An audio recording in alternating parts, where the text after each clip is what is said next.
감사합니다. 오늘 또 이렇게 주일 성수주일을 통해서 하나님의 전에 나와서 예배드린 여러분의 가정과 삶의 자리, 또한 직장과 사업장이 더 하나님의 형통하심이 있기를 간절히 축원합니다. 우리 같이 한번 인사하겠습니다. 축복합니다. 사랑합니다. 고맙습니다. 잘 될 줄 믿습니다. 잘 되고 있습니다. 더 잘 됩니다.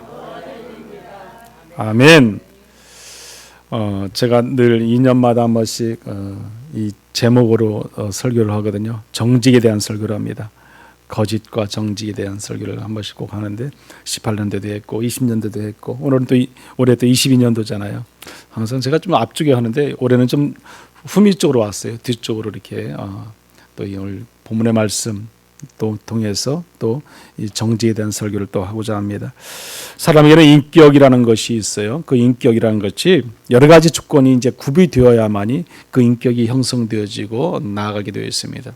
그 중에서 가장 어떻게 보면 중요한 것 중에 하나가 이 정직이라는 것입니다. 사람이 아무리 잘났고 아무리 모든 것이 잘 이루어진다 할지라도 그 인격이 제대로 형성되지 않으면 그 사람은 그 모든 삶 속에서 훌륭하다가 우리가 인정할 수가 없게 된다는 것입니다. 그래서 우리 인격이라는 게 얼마나 중요한가, 그리고 또 정직함이 얼마나 중요한가를 우리는 또 알아갈 수 있습니다. 성경에 정직이라는 말이 96번이나 나와요. 그래서 이 사전적 의미를 늘 제가 말씀드리지만 거짓이나 꾸밈이 없이 그랬어요. 마음이 바르고 고듬 그랬어요. 무엇이 없다고 그래요? 거짓. 거짓이 없는 것, 꾸밈이 없는 것. 그게 뭐다? 정직이다 하는 것입니다. 우리가 정직함이라는 게 얼마나 중요한 걸 알 수 있지 않습니까? 거짓말을 하지 않는 것이 정직이라는 거예요. 그래서 정직함을 가진 성도는 절대로 거짓말을 하지 않습니다. 우리가 이 성경적으로 거짓말을 정직이라는 것은 자기 자신을 속이지 않는 것을 말하는 거예요. 성경적으로 볼 때는 내 자신을 속이지 않는 것. 우리가 정직하지 못한 것은 뭐부터 속이냐면 나 자신부터 속이는 거죠. 나를 속이고 누를 속이고 상대방을 속이고 또 주변을 속이고 많은 사람들을 속이는 거죠. 심지어 하나님까지도 속입니다. 하나님은 속지도 않으시지만 우리가 그렇게 생각을 하는 거죠. 그것이 바로 정직하지 못한 삶을 살아가는 우리들의 모습이고 우리의 삶의 자리인 것입니다. 진정으로 예수를 믿는 사람들은 자기를 속이지 않습니다. 정직한 사람은 누가 보든 안 보든 똑같아요. 추워도 그 양심의 가책을 우리가 갖지 않는 거죠. 우리가 늘 건강하게 살아가니까, 늘 하나님 앞에서 바르게 정직한 삶을 살아가니까 우리 양심의 가책이 늘 갖지는 않는 거죠. 늘 깨어있는 저희들의 모습 속에서 살아가고 있지 않습니까? 그게 바로 믿음의 신앙인들의 모습입니다. 사도 바울은요, 나는 범사의 양심을 따라 하나님을 섬겼다 이렇게 고백을 해요. 범사의 양심을 따라서 하나님을 섬겼어요. 양심이란 것, 우리 안에 선과 악이 늘 있습니다. 그래서 선과 악을 구별하며 살았던 자가 누구다? 사도 바울이라는 것입니다. 우리 안에 내적으로는 늘 갈등하잖아요. 선과 악이 늘 우리 안에서 우리를 갈등하게 만듭니다. 내 양심을 속일 것인가 속이지 않을 것인가. 근데 사도 바울은 늘 그런 선과 악을 구별할 수 있는 올바른 마음을 가지고 살았던 자였습니다. 그 양심이 무너지면 우리의 육도 영도 다 무너지게 되어 있습니다. 사랑하는 성도 여러분, 각자의 양심을 우리 헐값에 팔아서는 안 되는 거죠. 도매값으로 넘겨서는 안 되는 거지 않습니까? 우리 양심의, 각자의 양심의 가치가 얼마나 중요한가를 알 수 있어야 되는 거죠. 내가 어떻게 살아가느냐, 내가 어떤 마음을 가지냐, 내가 어떻게 행동하느냐, 어떻게 말하느냐에 따라서 내 양심에 있는 그 가치가 더 중요하게 소중하게 빛날 수도 있습니다. 아니, 그렇지 않을 수도 있는 거죠. 누구한테 달렸어요? 각자 양심에 달려있는 겁니다. 그래서 우리는 하나님 앞에서 늘 성실하고 또 그 가치를 가질 수 있는, 나의 자존심을 바르게 세워갈 수 있는 그런 정직함이 우리에 있어야 됩니다. 성경이 이렇게 말합니다. 사도행전 24장 16절의 말씀입니다. 우리 같이 한번 읽어볼까요? 이것으로 말미암아 나도 하나님과 사람에 대하여 항상 양심에 꺼리낌이 없기를 힘쓰나이다. 아멘. 우리는 무슨 일 하든지 우리 마음속에 양심에 꺼리낌이 있으면 안 됩니다. 그래서 늘 건강한 삶을 살아가도록 노력할 수 있어야 됩니다. 성도 중에서도 말로는 하나님을 잘 믿는다 하지만 자기를 속이고 또 남을 속이는 자들도 많이 있습니다. 사도 바울은 그런 사람들을 겨냥해서 고린도후서 13장 5절에 이렇게 말을 합니다. 이 말씀도 같이 한번 읽어봅니다. 너희는 믿음 안에 있는가? 너희 자신을 시험하고 너희 자신을 확증하라. 예수 그리스도께서 너희 안에 계신 줄을 너희가 스스로 알지 못하느냐? 그렇지 않으면 너희는 버림받은 자니라. 아멘. 무슨 말씀입니까? 너희 안에, 자기 안에 예수님이 계신지 안 계신지를 알아라는 거예요. 우리 안에 예수가 없다면 그것은 문제죠. 우리 안에 그리스도 예수가 있다면 그거는 하나님께 기뻐하는 삶을 살아가야 되는 것이고 하나님의 뜻을 따라 살아가는 자지만은 내 안에 예수 그리스도가 없다면 그 문제인 거죠. 우리 교회는 늘 예수 그리스도의 마음을 가지라고 말씀합니다. 내 안에 예수의 마음이 없으면 늘 세상 가운데 있기 때문에 늘 그러는 거죠. 내 안에 예수가 있을 때 우리는 참된 그리스도의 기쁨 속에서 정직한 삶을 살아갈 수 있기 때문에 그렇습니다. 우리는 오직 예수 그리스도 안에서 살아야 할 줄 믿습니다. 거짓말을 하면 예수님이 안 계세요. 내 안에서 계셨다 해도 떠나게 돼요. 내가 거짓말하고 정직하지 못한 삶을 살아보세요. 분명히 주님은 내 안에 있지 않습니다. 떠나가신다는 겁니다. 왜 그렇습니까? 주님의 말씀대로 살지 않기 때문에 그렇습니다. 주님 안에서 우리가 참된 그리스도의 기쁨을 누리고 살려면 우리는 정직해야 돼요. 그것이 예수님의 뜻이에요. 예수님의 마음이라는 거죠. 그런 삶을 통해서 우리가 살아가야 할 줄 믿습니다. 잠언서에 보면 잠언 기자는 이렇게 말합니다. 8장 6, 7절의 말씀 보면은 한번 같이 읽어보죠. 너희는 들을지어다 내가 가장 선한 것을 말하리라. 내 입술을 열어 정직을 내리라. 내 입은 진리를 말하며 내 입술은 악을 미워하느니라. 아멘. 정직을 내려 정직을. 우리 입술 속에서는 늘 나오는 것이 정직함을 그대로 묻어놔야 되는 거죠. 모든 사람들이 그래서 우리가 정직함을 드러낼 수 있어야 됩니다. 그것이 믿음을 가진 신앙인의 성도의 모습입니다. 오늘 저와 여러분이 그런 성도들이 되시기를 간절히 축원합니다. 탈무드에 나온 이야기인데 이런 이야기가 있습니다. 한 사람이 시장 가서 이제 위트를 하나 샀어요. 근데 위트를 샀는데 위트를 사서 집에 와서 입어보니까 호주머니에 보석이 하나 들어있는 거예요. 그래서 이제 갈등하기 시작합니다. 옷을 사서 입고 보니까 그 안에 보석이 들었으니까 그 보석이 얼마나 값어치 있는 겁니까? 이것을 주인을 줘야 되는지 말아야 되는지. 그래서 한 날은 이제 한 현자를 찾아가서 그 스승에게 상담을 했어요. 제가 이렇게 해서 옷을 사는데 보석이 들었더라. 그러니까 그 현자가 하는 얘기가 뭐라고 말씀하냐면 이렇게 말합니다. 네가 산 그것은 옷을 샀지 보석을 산 것이 아니지 않느냐. 그래서 당장 가서 주인에게 그것을 돌려줘라. 뭐 두말할 거 없이 현자의 말을 듣고서 그 보석을 주인에게 돌려주는 말씀입니다. 그런데 그 현자가 하는 말이 뭐냐면은 반드시 그곳에 현자에게 가서 그 보석을 그 주인에게 보석을 돌려줄 때는 자식을 데리고 같이 가라. 자녀와 같이 가라는 겁니다. 그게 무슨 말씀이겠습니까? 내가 정직하게 살아가는 모습, 다시 말씀드리면 아버지가 내가 정직하게 이렇게 살아가는 모습을 누구에게 보여주라? 자녀에게 보여주라는 거죠. 본된 모습을 자녀에게 보여주고 그 자녀가 그대로 행하게 하라는 것이죠. 그 가치는 이루 말할 수 있는 큰 가치라는 겁니다. 오늘 저와 여러분이 그런 우리 자녀들에게 정직을 가르칠 수 있는 그런 부모들이 다 되시기를 간절히 축원합니다. 지난주에 저희 교회가 이제 목양실 공사를 했어요. 원래는 이번 주에 하기로 돼 있었는데 그분이 갑자기 또 시간이 된다 그래서 또 아들이 또 시간이 된다 그래. 아들이 또 인테리어를 이렇게 하더라고요. 그래서 따로 이제 아들을 사무실 따라오고 또 그분은 또 이 설비업을 이렇게 또 따로 일을 공사하시거든요. 그래서 시간이 된다 그래서 그러면 같이 뭐 한다 그래서 와서 공사를 한 이틀 했습니다. 이틀 하면서 이분이 보니까 신앙인이에요. 그래서 순복음교회 안수 집사님이시더라고요. 저 동탄 쪽에 가는데 보면 그 순복음교회 큰 거 하나 있는데 그 교회 안수 집사님에서 아침 7시에 나가신대요. 가서 교회 가서 차량 봉사도 하시고 여러 가지 많은 봉사들을 하신다고 그래요. 그리고 예배를 드리고 오신다고 그래요. 그러니까 주일날 되면 이런 데보다 더 일찍 일어나서 더 일찍 교회 가신다고 그런 말씀을 하시더라고요. 참 신앙이 좋다. 그래서 이런 신앙에 대한 이런저런 이야기 또 물어보기도 하셔서 같이 얘기도 하시고 같이 나누었어요. 그런데 그분이 금요일 날은 그래요. 저한테 점심을 좀 저를 대접하겠다는 거라서 아니 점심을 대접은 제가 해야지 공사하러 오신 분이 점심을 대접하냐고. 이분이 정직함으로 그 자녀를 이렇게 잘 양육을 했더라고요. 근데 자녀가 왔잖아요. 왔는데 자기는 뭐 다른 건 못해도 그래도 자녀들에게 내가 본이 드는 모습, 내가 아버지의 신앙의 모습을 이렇게 보여주려고 애를 많이 썼다는 거예요. 그래서 그러다 보니까 내 자녀가 물론 이제 업종이 일이 좀 비슷한 일이잖아요. 그런 일을 자녀들 이렇게 또 아버지의 모습을 보고 따라오더라는 거죠. 그러면서 그 인테리어를 이렇게 시작해서 또 사업을 하고 또 정직할 것을 가르치고 또 그렇게 했다고 그런 얘기를 하시더라고요. 그래서 아, 참 대단한 아버님이시다. 바쁘고 또 이런 일을 지금 얼마나 힘들어요. 근데 그런 가운데도 자녀에게 어떤 신앙을 물려주려고. 근데 문제는 그 자녀가 학생 때까지는 교회를 잘 나왔다는 거예요.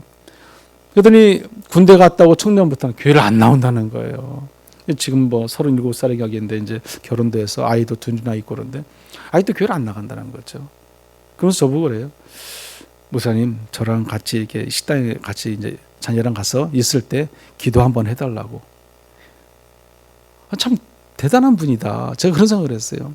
비록 그런 공사를 하시면서 일을 하시지만 그 신앙을 지키려고요. 그것도 자녀 앞에서 목사님에게 부탁을 하는 거예요. 기도 한번 해달라고. 기도 한번. 본인을 위해서보다도 자녀를 위해서 기도해달라는 거죠. 자녀를 위해서. 그래서 제가 가서 정말 식당 가서 기도해드렸어요. 너무 감사한 거죠. 그 아버지의 본 모습을 그대로 보여드리고 보여주면서 자녀가 따라오기를 원하는 그 아버지의 그 사랑과 또 그 정직함 또 진실함을 이렇게 보았습니다. 그래서 참 공사하시는 분들이 참 여러 사람이 있지만 참 좋은 분 잘 만났다는 생각을 했습니다. 이제 뭐 마무리만 하면 이번 주에 이제 하고 이제 마무리만 하면 이제 다음 주에 이제 이번 주에 끝나게 되는데 하여튼 그렇게 해서 일을 이제 마치고 이제 돌아갔습니다. 참 부모로서 아버지로서의 역할 정말 중요하잖아요. 내 후손들에게 내 자녀들에게 무엇을 보여줄 것인가, 무엇을 알려줄 것인가, 무엇을 또 물려줄 것인가 우리는 고민하게 되지 않습니까? 물론 이제 물질적인 것도 물려주는 것도 중요하고 여러 가지 많은 것을 또 배움도 중요하고 많은 것 필요하죠. 하지만 아버지의 모습이 바른 모습, 특별히 정직하고 바른 신앙의 삶을 살아가는 모습을 물려준다는 것은 너무너무 값진 가치가 있는 보물이라는 거죠. 저는 그것을 그분한테 보고 느꼈습니다. 여러분, 도둑 아버지가 자녀들에게 이렇게 말합니다. 비록 나는 너희들을 먹여 살리느라고 이렇게 살지만 너희들은 정직하게 살아다오. 이렇게 도둑 아버지는 이렇게 말을 한다고 그래요. 그러면 그 자녀들이 어떻게 성장할까요? 그 자녀들이요. 그 아버지의 모습 그대로 보고 똑같이 성장하게 되어 있습니다. 아버지의 마음은 너희들은 이렇게 살지 마 이렇게 말을 하지만요. 아버지가 살아온 모습을 어떻게 해요? 보고 자란 그 자녀들은 똑같이 그 일을 하게 된다는 것이에요. 얼마나 부모의 모습이 중요한가를 알 수 있습니다. 내가 어떻게 살아가느냐, 내가 어떤 마음을 가지느냐, 어떤 신앙으로 내가 살아가냐에 따라서 내 후손들이 하나님을 믿느냐 믿지 않느냐, 정직한 삶을 살아가느냐 살지 않느냐 결정되게 되어 있다는 것입니다. 좋은 부모들은 보게 되면요, 좋은 부모의 자격을 갖추기 위해서 다음과 같은 것을 주의해야 한다고 그래요. 그래서 몇 가지 말씀을 제가 읽어드리면 이렇습니다. 자녀들 앞에서 절대로 부부싸움을 하지 않는다는 거예요. 부부싸움을. 또 거짓말을 하지 않는다는 겁니다. 자녀들 앞에서 말하는 겁니다. 또 남의 흉을 보지 않는다는 거예요. 자녀들 앞에서. 또 돈 이야기를 삼가한다는 거예요. 돈 이야기를 하지 않는다. 또 폭언도 하지 않는다. 공중 질서를 어기지 않는다는 거죠. 법과 질서를 준수하고 잘 지킨다는 거죠. 상식적인 일이죠. 상식적인 일. 누구나 다 지켜야 할 일들이지 않습니까? 어른들에게 함부로 대하지 않는다. 어른들에게 부모가 그리고 또 약속을 남발하지 않는다. 이렇게 기록되어 있더라고요. 여러분들도 우리 주님 안에서 좋은 부모로서 자녀들에게 정말 거울이 되어서 정직함을 바르게 물려줄 수 있는 저와 여러분들 되시기를 간절히 축원합니다. 정신과 의사 제럴드 젤리스 박사는 이렇게 말을 합니다. 사람들은 평균 8분에 한 번씩 거짓말을 한다고 그래요. 8분에 한 번씩. 그렇다면요, 우리가 인생의 삶의 자리를 이렇게 살아보면 거의 뭐 3분의 1은 거짓말하고 산다 생각할 수 있지 않습니까? 거의 뭐 저런 가까이 우리가 거짓말하고 살아가는 우리의 삶의 자리. 그만큼 우리는 뭐예요? 정직하지 못하다는 거예요. 어느 누구나 다 거짓과 술수와 또 이런 것들 속에서 우리가 어울려 살아간다는 겁니다. 깨끗하게, 바르게, 욕과 같이 정직하게 살지 못하는 우리의 인생이라는 거죠. 사도 바울은요, 로마 7장에 보면요, 내가 원하는 바 선을 행하지 아니하고 도리어 원하지 않는 뭐를 한다? 악을 행한다. 악을. 죄를 짓는다는 거죠. 자기가 원하는 것은 이건데 그렇지 않다는 거죠. 자꾸 딴 길로 간다는 거죠. 내 마음은 그러고 싶지 않은데 자꾸 딴 것을 한다는 거죠. 자기 안에 뭔가 있어요. 선과 악이 공존한다는 거예요. 사도 바울의 고백이잖아요. 그래서 사도 바울이 말하는 것이 뭐예요? 17장 24절에 보면 오라 나는 공고한 사람이라. 내 이 사망의 몸에서 누가 나를 건져내려 그랬어요. 누가 나를 건져낼 수 있을까? 그 한탄하는 그 사도 바울의 모습이 있습니다. 그만큼 인간은요, 늘 내적인 갈등 속에 살아가게 돼요. 선과 악이 공존하니까 그 안에서 늘 싸우게 되는 거죠. 거기서 내 싸움에서 지면은 우리는 무너지는 거고 우리는 뭐예요? 죽게 되는 겁니다. 그러나 그 싸움에서 이기면 우리는 승리가 되게 되는 겁니다. 우리가 하나님 앞에 있을 때 내 안에 예수 그리스도만 있으면 우리는 얼마든지 선과 악과 그 안에 내적인 갈등 속에서 싸워 이길 줄 믿습니다. 오직 우리 안에 그리스도 예수를 모시고 살아가기를 간절히 축원합니다. 본문은 하나님 보시기에 정직하라고 말씀합니다. 우리는 하나님 보시기에 그래서 정직해야 되는 거죠. 본문의 말씀처럼. 그럼 우리가 왜 정직한 사람이 되어야 됩니까? 거짓을 하나님이 싫어하기 때문에 그래요. 거짓을요. 하나님이 거짓을 싫어하지 않는다면 그냥 거짓할 수 있는 거죠. 근데 하나님은 그걸 되게 싫어하십니다. 우리 성경에 보면 여호와의 마음에 싫어하는 것이 6, 7가지라고 말하거든요. 그것이 뭐예요? 잠언서 6장에 보면 이렇게 말합니다. 16절, 19절의 말씀인데 우리 한번 같이 읽어봅니다. 여호와께서 미워하시는 것, 곧 그의 마음에 싫어하는 것이 7가지니 곧 교만한 눈과 거짓된 혀와 무죄한 자의 피를 흘리는 손과 악한 계교를 꾀하는 마음과 빨리 악으로 달려가는 발과 거짓을 말하는 망령된 증인과 및 형제 사이를 이간하는 자니라. 아멘. 여기서 보면 거짓에 대한 말이 2번씩이나 반복되어집니다. 자, 이 잠언 기자는요, 하나님 마음에 싫어하는 것 중에서 말씀하는데 여기 보면 교만한 눈과 거짓된 혀와 그랬어요. 또 밑에 보면 악으로 달려가는 거짓을 말하는 망령된 증인과 그랬습니다. 이 거짓이 얼마나 악하고 나쁜 것인가를 분명히 말씀하고 있습니다. 우리는 영성 있는 사람이 되어야 됩니다. 정직한 사람이 되기 위해서는 이 거짓을 물리치고 살아야 할 줄 믿습니다. 또 오늘 본문에 보면요, 또 뭐라고 말씀하냐면 계시록에 이렇게 말씀을 합니다. 사도 요한의 이게 예수님께서 말씀이에요. 계시록 21장 8절 오늘 본문의 말씀입니다. 한번 같이 읽어보죠. 그러나 두려워하는 자들과 믿지 아니하는 자들과 흉악한 자들과 살인자들과 음행하는 자들과 점술가들과 우상 숭배자들과 거짓말하는 모든 자들은 불과 유황으로 타는 못에 던져지리니 이것이 둘째 사망이라. 아멘. 자, 여기서 보십시오. 거짓말하는 모든 자들은 불과 유황불에 던져진다는 거예요, 여러분. 둘째 사망이라고 말씀합니다. 천국에 갈 수 없다, 그런 말씀이잖아요. 또 말씀 봅니다. 요한계시록 21장 27절의 말씀입니다. 같이 읽어봅니다. 무엇이든지 속된 것이나 가증한 일 또는 거짓말하는 자는 결코 그리로 들어가지 못하되 오직 어린 양의 생명책에 기록된 자들만 들어가리라. 아멘. 여기도 거짓말하는 자는 결코 그곳에 그리로 들어가지 못한다 말씀합니다. 한 번 더 보겠습니다. 요한계시록 22장 15절입니다. 같이 봅니다. 개들과 점술가들과 음행하는 자들과 살인자들과 우상 숭배자들과 및 거짓말을 좋아하며 지어내는 자는 다 성 밖에 있으리라. 아멘. 어디에 있어요? 성 밖에 있다. 그곳에 들어가지 못한다는 거예요. 하나님 곁에 있을 수가 없다는 겁니다. 불행이지 않습니까? 어떤 자들을 말합니까? 거짓말하는 자들이, 정직하지 못한 자들. 우리는 이 3번의 경고의 말씀을 통해서 공통점을 발견하게 돼요. 첫 번째 뭐냐면 그것은요, 거짓말의 죄가 여러 죄들 중에서 맨 마지막에 가면 항상 공통적으로 이게 언급된다는 거, 나타난다는 거예요. 거짓말이라는 죄가. 또 두 번째는 뭐냐면 거짓말의 죄의 대가가 엄청나다는 것이에요. 곧 그들은 예루살렘 성 안으로 들어갈 수 못하게 한다는 거죠. 거짓말로 인해서 성 밖에 있을 수밖에 없다는 거예요. 다시 말씀드리면 우리는 천국을 사모해도 들어갈 수 없다는 겁니다. 믿음이 있어도요, 문제가 무엇인가요? 믿음이 있어도 거짓말의 죄의 심각성을 모르면 거짓말을 또 하게 될 수밖에 없다는 것입니다. 믿음이 있어도 정직과 거짓을 떠나면 자신의 영혼이 점점 더 마귀의 관계에 빠져들 수밖에 없다는 겁니다.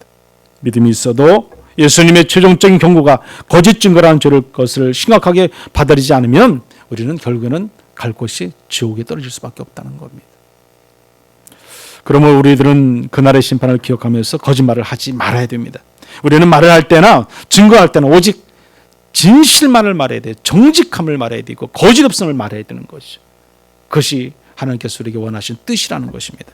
우리는 왜 진실을 말해야 합니까? 결론부터 말씀드리면 그것은 우리로 하여금 천국과 지옥을 가르게 되기 때문에, 천국과 지옥을 나눠지게 되기 때문에 그렇습니다. 거짓 말하는 자는 그 성 밖에 있을 수밖에 없기 때문에. 요한계시록의 말씀은 들어가지 못한다. 천국 밖에 있다. 유황불에 또 타는 곳에 갈 수밖에 없다 말하고 있습니다. 그러면 하나님은 왜 거짓말을 하지 말라고 겉으로 누누이 우리에게 말씀하고 계십니까? 그것은 사탄이 받는 형벌을 우리가 받지 않도록 하기 위해서 하나님께서 우리에게 말씀하시는 거예요. 강조하시는 거예요. 요한복음 8장 44절의 말씀입니다. 우리가 한번 같이 읽어보죠. 너희는 너희 아비 마귀에게서 났으니 너희 아비의 욕심대로 너희도 행하고자 하느니라. 그는 처음부터 살인자요 진리가 그 속에 없으므로 진리에 서지 못하고 거짓을 말할 때마다 제 것으로 말하나니 이는 그가 거짓말쟁이요 거짓의 아비가 되었음이라. 아멘. 거짓말쟁이요 거짓의 아비가 되었다. 누가요? 사탄 마귀예요. 사탄 마귀. 여러분, 이 거짓말은 사탄이 맨 먼저 처음 만들었던 것이고 그것은 곧 죄의 결과물입니다. 거짓을 통해서 사탄 마귀는 유혹합니다. 아담과 하와를 유혹해서 그들이 죄에 빠지게 만듭니다. 하나님의 말씀에 순종하지 않게 불순종하게 만듭니다. 누가요? 사탄 마귀죠. 오늘 여기 말씀하는 것처럼 그가 거짓말쟁이고 거짓의 아비가 되었다. 분명히 성경은 말씀하고 있습니다. 그러면 사람들이 왜 거짓을 말할까요? 그것은요, 내 자신, 나를 사랑하기 때문에, 나를 사랑하기 때문에. 방어적인 거예요. 방어적인 기제죠. 그래서 우리는 자신을 보호하기 위해서 방패로 삼는 거예요. 무엇을 통해서? 거짓말을 통해서요. 우리가 한 일에 대한 것에 대해서 책임을 지려고 생각하지 않는 거죠. 저도요, 어릴 때 어머니한테 막 야단을 맞은 적이 있어요. 뭐 자주 맞았죠. 여러분은 안 맞으셨겠지만 저는 어릴 때 많이 맞았던 것 같아요. 매를 너무 맞기도 하고 지금도 다 기억이 나요. 근데 왜 맞아요? 거짓말하기 때문에. 거짓말. 아무것도 아닌데 거짓말을 하니까. 또 어머님이 막 말씀하시면 또 제가 또 거짓말, 변명하시 또 거짓말을 하는 거죠. 제 2차의 죄를 또 짓는 거죠. 왜? 그것을 방어하기 위해서, 나를 방어하기 위해서 거짓말에 또 거짓말을 낳는 겁니다. 여러분, 그러나 결국에는 그 모든 것이 다 드러나게 되어 있습니다. 부모님이 또 알아요. 또 어떻게 봅니다.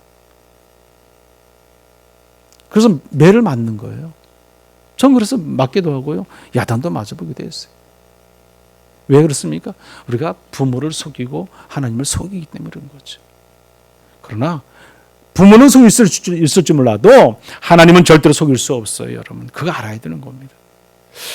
여러분 분명히 아시기 바랍니다. 하나님께서는 내 연기력 속에 속지 않습니다. 내가 아무리 변명하고 내가 아무리 연기를 잘하고 아무리 뭘 해도 꽁꽁 숨어도 하나님은 다 알고 계세요. 다 알고 계세요. 속일 수 없어요. 우리는 거짓이 우리를 보호해 줄 것이라고 생각하지만 전혀 그렇지 못하다는 것을 우리는 깨달아야 됩니다. 우리는 하나님을 속이려고 해서도 안 되지만 솔직해져야, 정직해져야 우리가 하나님 안에서 사랑의 교제를 나눌 수 있습니다. 하나님을 속이면 절대로 교제가 이루어지지 않아요. 하나님과 나의 관계는 늘 담이 있어요. 담. 보이지 않는 그런 담을 통해서 우리는 살아갈 수밖에 없습니다. 사람은 속일 수 있지만 우리가 하나님을 절대로 속일 수 없는 것이에요. 절대로 하나님 우리는 속일 수 없습니다. 어떠한 방법으로든 우리 양심으로, 우리 생각과 우리의 마음으로부터 우리의 모든 것을 다 알고 계시는 분이 누구다? 하나님이시다. 하나님. 우리의 모든 것을 아시는 분이 하나님입니다. 아무리 우리가 꽁꽁 숨겨도, 우리가 아무리 하나님을 속이려 해도 우리는 하나님을 속일 수 없다. 분명히 여러분들 아시기 바랍니다. 하나 예를 들어서 성경을 말씀하면요, 사도행전 5장에 아나니아와 삽비라 이야기가 잘 아시지 않습니까? 그들은 은혜 받고, 전 베드로가 설교를 너무 잘했어요. 정말 은혜가 충만하니까 그냥 재산을 다 팔았어요. 그래서 막 헌금을 드렸어요. 이게 전부냐? 베드로가 물어보니까 네, 대답했어요. 네라는 대답 한마디에 그는요 죽고 맙니다.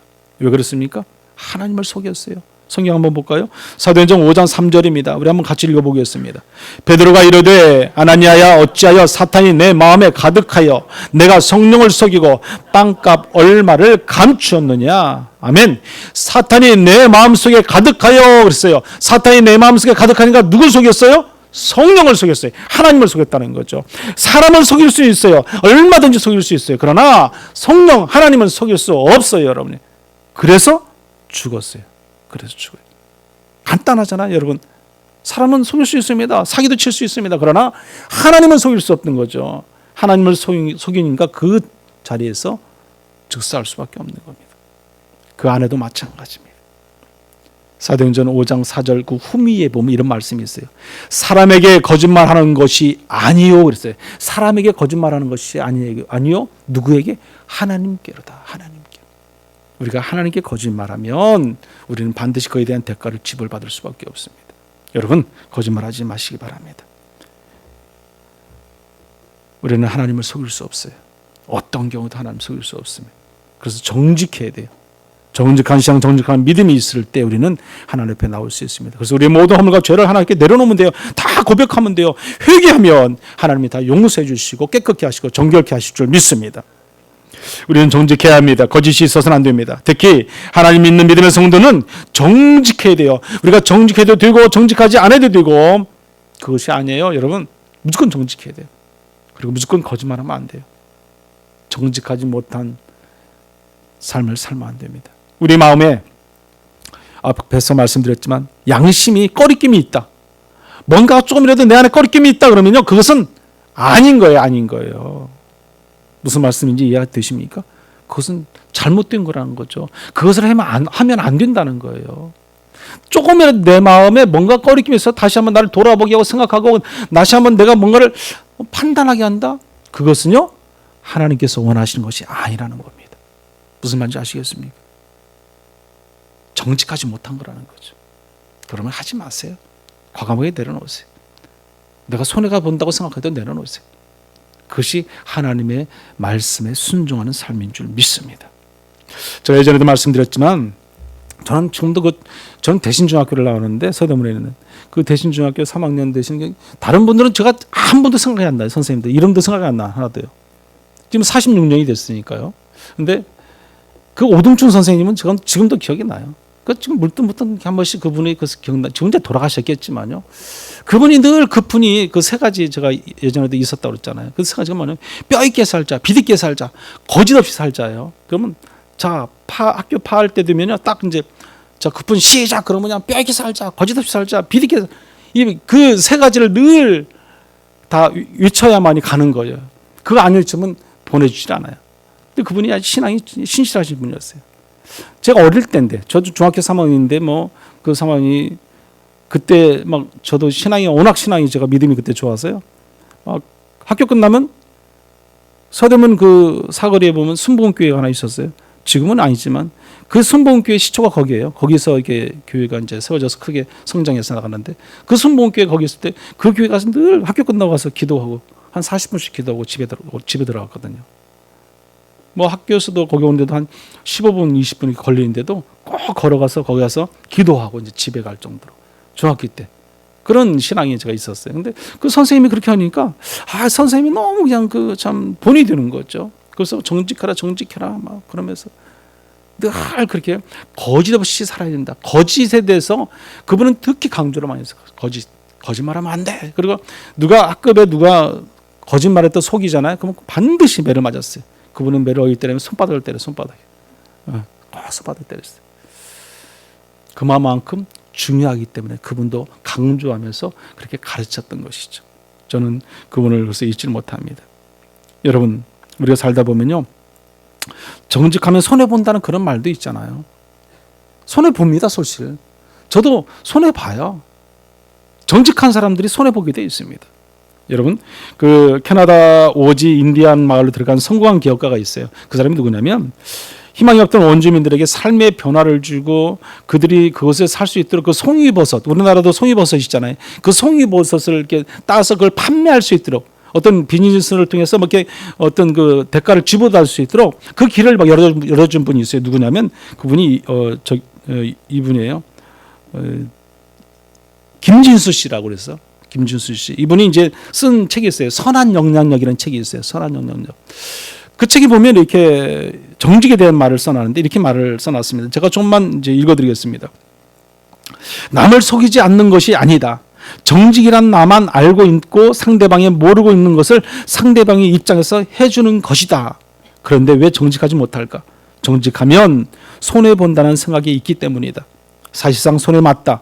손해보지 않고 정직하게 비즈니스를 하는 방법은 없다. 그러나 장기적인 안목에서는 절대로 손해가 아니다. 예, 정직한 것이 절대로 장기적인으로 봤을 땐 손해보는 것이 아니다는 거예요. 도움이 된다는 거예요. 도움이. 정직하면 손해볼 수 있습니다. 물론 우리들의 삶의 자리도 때로는 바보 소리 들을 수도 있어요. 정직하니까. 그래도 우리는 어때요? 정직해야 됩니다. 그래도 정직해야 돼. 그것이 누구의 뜻이에요? 하나님의 뜻이에요. 하나님의 뜻. 사랑하는 성도 여러분, 복음 들고 땅끝까지 가야 하는 우리들은 정직을 훈련받아야 돼요. 성령의 인도하신 가운데 우리가 정직함의 훈련이 날마다 이루어져야 됩니다. 그래야 우리가 하나님 앞에서 바로 서갈 수 있습니다. 본이 되는 아버지로서, 본이 되는 어머니로서 자손들에게 정직을 가르칠 수 있는 그런 여러분들이 되시기를 간절히 축원합니다. 잠언서 30장에 보면 아굴의 기도가 나와요. 항상 기도하는데 잠언 30장 5절 6절에 보면 이렇게 말씀을 합니다. 한번 읽어보겠습니다. 하나님의 말씀은 다 순전하며 하나님은 그를 의지하는 자의 방패시니라. 너는 그의 말씀에 더하지 말라. 그가 너를 책망하시겠고 너는 거짓말하는 자가 될까 두려우니라. 아멘. 네, 거짓말하는 자가 될까 두렵다. 이렇게 기록하고 있습니다. 정말 여러분, 우리가 거짓말함으로 인해서 우리 후손이 잘못되지 않을까? 우리는 두려워할 수 있어야 됩니다. 내가 거짓말을 함으로, 내가 정직하게 살지 못했음으로 인해서 내 후손이 도둑의 자손처럼 되지 않을까? 우리가 두려워해야 된다는 겁니다. 그러면서 아굴은 행했던 그 평생의 기도 제목 중인데 기가 막힌 그 두 가지 기도 제목을 그 밑에 써놨어요. 뭐라고 써있냐면 한번 같이 읽어보는데 잠언 30장 7절 9절의 말씀이에요. 한번 같이 읽어보겠습니다. 내가 두 가지 일을 주께 구하였사오니 내가 죽기 전에 내게 거절하지 마시옵소서. 곧 헛된 것과 거짓말을 내게서 멀리하옵시며 나를 가난하게도 마옵시고 부하게도 마옵시고 오직 필요한 양식으로 나를 먹이시옵소서. 혹 내가 배불러서 하나님을 모른다 여호와가 누구냐 할까 하오며 혹 내가 가난하여 도둑질하고 내 하나님의 이름을 욕되게 할까 두려워함이니라. 아멘. 이 중에서 뭐가 나와요? 거짓말을 내게서 멀리 해달라고 간절히 간구하는 기도의 제목이 나옵니다. 여기도 거짓말을 하지 않게 해달라. 오늘 저와 여러분이 해야 할 기도가 이런 기도인 줄 믿습니다. 우리 가정을 위해서, 내 자손을 위해서, 우리 모든 성도를 위해서, 모든 이웃을 위해서 이렇게 기도해야 할 줄 믿습니다.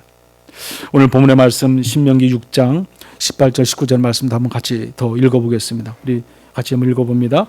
여호와께서 보시기에 정직하고 선량한 일을 행하라.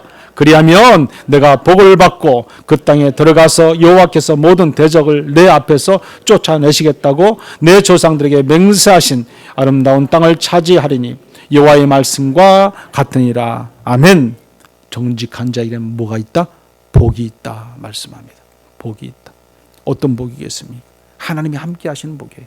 결론적으로 오늘 말씀드립니다. 정직한 자는 후대가 복을 받습니다. 천국에 갈 수 있게 됩니다. 천국에 올라갑니다.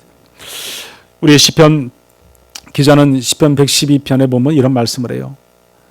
여호와 하나님을 경외하는 자는 그 율례를 지키고 따르는 자는 순종하는 자에게 하나님이 축복이 있다고 말씀합니다. 그러면서 2절에 보면 그 자손이 정직한 자의 후손에게는 뭐가 있다? 복이 있다고 말씀해요. 복이 있다. 그러면서 3절의 말씀 보면은 장과 그 가정에 더 어떤 복이 있냐면 부와 재물이 가득하다. 4절에도 마찬가지입니다. 흑암 중에 빛이 있겠다. 흑암 중에 빛이 있겠다. 어떤 가정이에요? 정직한 가정, 정직한 가정. 정직한 그 가정에는 그와 같이 하나님이 함께 하셔서 빛이 되게 하시고 축복이 있게 하시고 인도하시겠다는 겁니다. 여러분 정직하시기 바랍니다. 부모가 거짓되면 자손들이 그 저주를 받고요. 부모가 정직하면 그 자손들은 축복을 받게 되어 있습니다. 여러분 하나님께 칭찬받고 싶습니까? 하나님 앞에서 정직하시고 거짓을 물리치시기 바랍니다. 내가 드리는 기도가 하나님 앞에 응답받기를 원하십니까? 하나님 앞에 정직하시기 바랍니다. 하나님과 교제를 나누고 싶습니까? 하나님 앞에서 정직하시고 거짓을 물리치셔야 합니다. 성공하고 싶고 우리 손이 잘 되기를 원하신다면 우리는 정직해야 되고요. 모든 거짓은 하지 말아야 됩니다. 하나님께서 간절히 원하는 것 중에 하나가 이것입니다. 다른 것이 아니에요. 우리 믿음의 성도들이 늘 하나님 앞에 정직하고 늘 거짓을 물리치고 살아갈 때 우리의 삶의 자리를 책임져 주시고 인도하신 그 하나님인 줄 믿습니다. 우리 예수마음 전업교 모든 성도분들이 그렇게 살기를 간절히 축원합니다. 정직하시기 바랍니다. 그리고 추워도 거짓말하지 마십시오. 우리가 아무리 하나님을 속이려고 애를 써도 속일 수가 없어요. 없어요. 사람은 속일 수 있어요. 그러나 하나님은 못 속입니다. 정직하셔야 됩니다. 하나님은 못 속이는데 우리가 할 수 있는 것이 뭐 있겠어요? 정직한 것밖에 없죠. 다른 방법이 없어요. 다른 방법이 없어요. 여러분 아무리 생각해 보세요. 다른 방법이 뭐가 있겠어요? 없어요. 여러분 속이지 마세요. 그 가운데 하나님이 함께 하셔서 여러분의 삶의 질 가정까지 책임져 주시고 또 여러분의 후손들 자손 대대로 신앙의 대물림 가운데 잘 살아갈 수 있도록 인도해 주실 줄 믿습니다. 오늘 저와 여러분이 그런 신앙 그런 믿음을 통해서 늘 승리하고 살아가기를 간절히 축원합니다. 거룩하신 하나님 감사합니다. 정직한 신앙을 허락하여 주시옵소서. 거짓 없는 믿음을 허락하여 주시옵소서. 우리 후손들이 부모의 그 정직함과 거짓 없는 신앙을 통해서 본받고 후손이 더욱더 신앙의 대물림 가운데 정직하게 거짓 없이 살아가게 도와 주시옵소서. 예수님의 이름으로 기도드리옵나이다. 아멘.